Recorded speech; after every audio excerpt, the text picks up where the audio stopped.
Deputy President. Well, it's ironic, isn't it, that on the day that the government moves the second of its measures to cut revenue that would create billions of dollars, it's the same day that the Treasurer's on the radio in the morning going, oh, we're going to have to bring in more cuts. We might try and avoid parliamentary processes for that. We're going to have to bring in more cuts. The same day that we'll see going through this place two measures that take billions of dollars out of our revenue stream.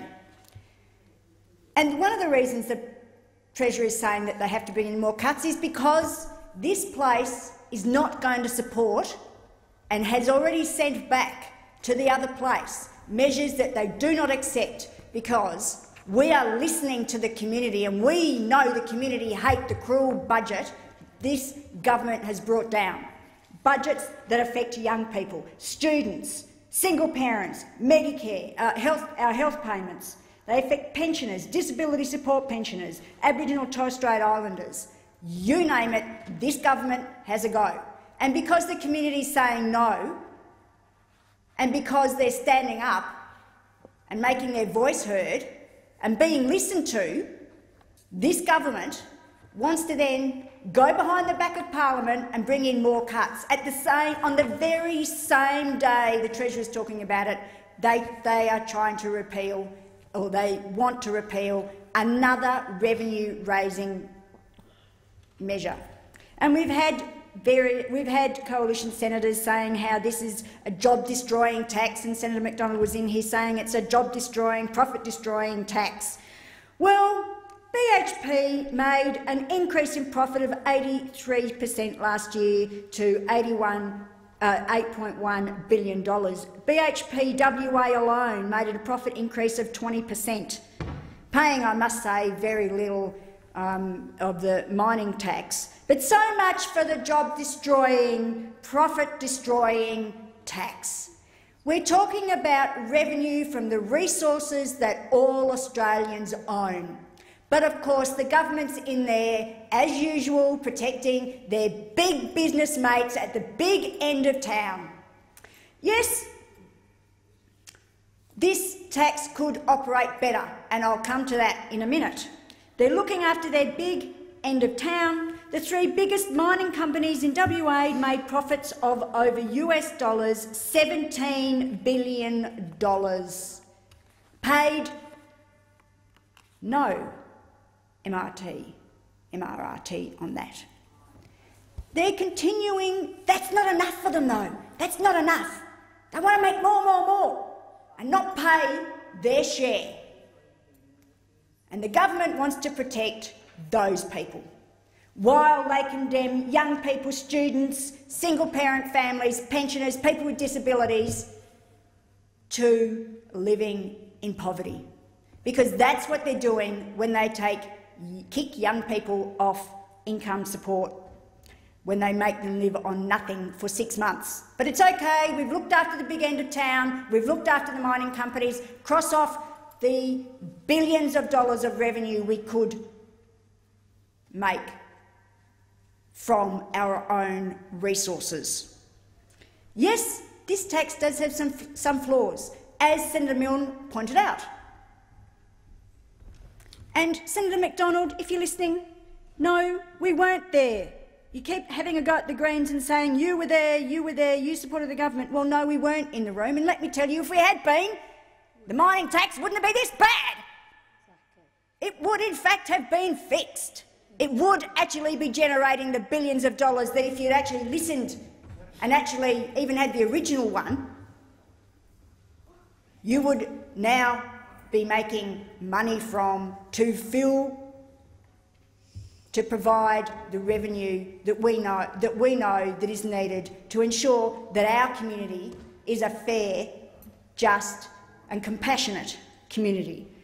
But no, you're running to the orders of the mining company, or the mining industry, who graciously apparently supplied certain senators in this building with nice high-vis tops with their names on that Senator McDonald wore into the chamber to do another little bit of advertising for the mining industry. Order. That was clearly around Senator McDonald trying to advertise for the mining industry and sends a really clear message about who's calling the orders and calling the shots in this place. That's what it does. Order. Sends a really clear message. Really clear message about who's calling the shots and getting rid of this mining tax that provides Australia with a fairer share of the super profits from the resources that they mine. I continue to remind people they are Australia's resources. It is only fair and reasonable that Australians get a fair share of the revenue of the super profits from that tax, from those resources. And that's what this mining tax is about, is providing a fairer share. Senator Siewert. I'll start where I left off. I beg your pardon, sorry. While we've had that interlude for dinner. I think where I left off was making the point that members of the coalition were in here vested up by the mining industry, who quite clearly have vested interests, so it's appropriate that they provided vests for certain senators to be able to wear in the chamber while they're getting rid of while they're doing the mining industry's work by getting rid of the mining tax for them. To make it even better for the mining industry in this country and ensuring that the super profits from their digging up of our resources isn't shared with the community, but in the meantime and in replacement what they do is make the most vulnerable Australians pay the price for them supporting and looking after the big end of town. Now, as I pointed out before, we do know that there are holes in this mining tax. We tried to fix them, and that this government should be doing, instead of scrapping this mining tax, what they should be doing is improving it so that it actually genuinely delivers a revenue stream that we need in this country, according to the government. The government's saying there's a budget emergency, but with gay abandon, they get rid of the carbon tax that would have generated billions of dollars for our country. And now they're in the process of trying to get rid of the mining tax, again, that would generate billions of dollars for our country. The Greens supported the original proposed tax on mining super profits recommended by the Treasury in 2010 because it did make sense. It made sense because it was a tax only on those companies earning gargantuan, huge profits, and it was fair because it ensured that Australians benefited from their exploitation of publicly owned resources. The principles of the tax was the super profits made by mining companies when they are digging it up and selling mineral resources that, I'll repeat again, are owned by all of us. Originally, the tax was meant to be 40% tax on super profits above 50 million and apply to all minerals. It got watered down to an effective rate of about 22.5% on profits above 75 million. In its original form, it would have raised $4 billion last year alone. And as I said, you've got to bear in mind, you've got to keep in mind the fact that companies, the three big iron ore companies that applied to, they increased their profits by 81% last year. And as I said earlier, just in Western Australia alone, BHP's profits were up 20%. So just let's put to bed this myth perpetrated by the coalition that this is a profit-killing tax. It simply is not true. We should have fixed the original proposal. We should have made sure we put in place the original proposal. The current MRRT takes only 1.5% off the company's profit margins, but the government thinks even that's too much. So instead of fixing it and making sure that we do properly get our fair share of our revenue from our resources and do make sure that we get proper revenue from the super profits made from the mining tax, no, what this government wants to do is just hand back to the mining companies the billions that should be put into our revenue stream so that we can look after the most vulnerable, so we can provide a universal health system, so that we can make sure that we index our pensions and our New Start payments and our income support payments properly, so that we do support the most vulnerable members of our community. But no, instead, the government is looking after their big business interest mates. Now, I come from the state of Western Australia, and I've heard told many times that this is killing jobs and killing profits in Western Australia. But as I just articulated, funnily enough, profits of mining has gone up in Western Australia. And yes, Western Australia has benefited from mining, and we have benefited from the boom, and I'll come back to that in a minute. And we do employ slightly more people in Western Australia than we do than the rest of the country. Employ slightly more people in Western Australian mining than we do in the rest of the country. However, about 92% of Western Australians aren't involved in mining in Western Australia, as opposed to about 98% for the rest of the country.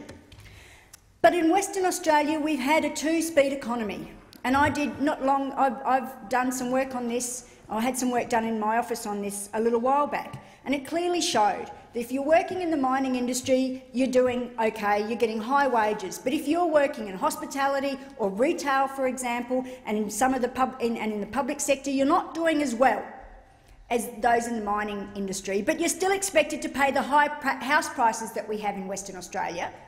You're still expected to pay the high rent prices we have in Western Australia, because I tell you what, trying to find a house to rent in Western Australia is like finding a hen's teeth. You're still expected to pay the higher cost of living in Western Australia. You still have still have to be part of a health system that's cracking at the seams. You still have to live in an economy where people that's geared towards those high-end earners and pay the prices they're paying. You still have to, if you're in aged care, you still have to be finding workers to work in aged care, because they're all going off to work in the mining industry. And if you're working in farming, it doesn't take very long before people working in agriculture realise that they can make more money out of working in the mines after they've been trained off. Off they go to the mines. And if you fall out of mining because you've been used to the high payments in mining, it's very difficult then to make those higher purchase payments and things like that. And a lot of younger people that have gone into mining have not completed their technical training because they've been enticed into mining and they fall out. It's very hard to get a job without any other qualifications. And I know that because I've spoken to a lot of people who work with people that have in fact come out of mining without the adequate training and skills for finding work elsewhere. So in Western Australia, yes, we benefit, but we also have the downside, which is a two-speed economy, and that issue has not been adequately dealt with. Of course, as we've touched, some other members of the chamber have contributed to the debate have touched on, this bill also repeals some very important supports for families, for communities, and particularly people that are on lower incomes. So the income support bonus is gone. Now, I acknowledge it's not a lot of money. It's about $105.80 if you're single, and it's paid twice a year. As I pointed out, I think we worked it out as a cup of coffee. But when you do not have much money, every dollar counts, and that money is important when you're on a low income. And then, of course, there's the school kids bonus, and that's extremely important to people on low incomes. It's extremely important to single parents because, of course, and we've traversed this debate and this issue a number of times in this chamber, the successive cuts that have impacted on single parents make it even harder for them to survive. The school kids bonus provides a little fill-up just when they need to get their kids into school or to buy them new school uniforms, buy them necessities. And I've actually heard single parents talk to me about the fact that it's actually helped make ends meet during, after school holidays or just as the kids are going into school, because we all know that's a very expensive time. And also remember, when they cut and they threw single parents onto New Start, the number of people, single parents, who told me that they were advised by people at Centrelink to use the school kids bonus to top up because they had lost so much money being dumped from single-parent payments onto Newstart. And then, of course, you've got the superannuation, the low-income super guarantee, which is going to disproportionately impact on women. It's outrageous that this government hasn't fixed the high-end super contribution issues. It picks on the most vulnerable members of our community. Great job, great job. While you look after your top-end-of-town mates, you impact on the most vulnerable members of our community. This was designed to help those, the superannuation contribution was designed to help those on low and fixed incomes under $37,000 a year, to help them build up even a modest income. And this from a government who wants to make those same low-paid workers work until they drop till they're 70 with no adequate super. No adequate super, and not doing enough to help them find work either when they fall out of work as older workers because they're being discriminated against. They can't take a trick, these people. They're impacted every single way you look at it, and now you're going to add another hit to them. It disproportionately affects women, and Industry Super Australia said that axing the rebate will affect around 2 million working women, including 80% of female part-time workers. Older workers, in particular women, already face discrimination in the workforce, and they have a variety of obstacles to improving their superannuation. It's been well known for a long time that there's a group of women that have very significantly low superannuation, and now you're going to give them another hit. Now you're going to cut this. Now you're going to give them another cut. Well done. I hope you feel proud of yourselves. While you're looking after your vested interests and your mates at the big end of town, you're impacting on the most vulnerable of Australians. It's outrageous. This government is clearly running to the calls of the mining industry. We supported the concept and the principles of a strong, effective mining tax because we know that it's important that the resources of Australia help to contribute to the well-being of all Australians. We will not be supporting the repeal of this mining tax. It should be improved, not taken away, and we will not, as I said, support it. We will, but we've got amendments before the table, before the chamber, to make sure that these important components of the mining tax are retained. We will not be voting yes to get rid of this mining tax. We will not help the Treasurer undermine the budget, because that's what he's doing.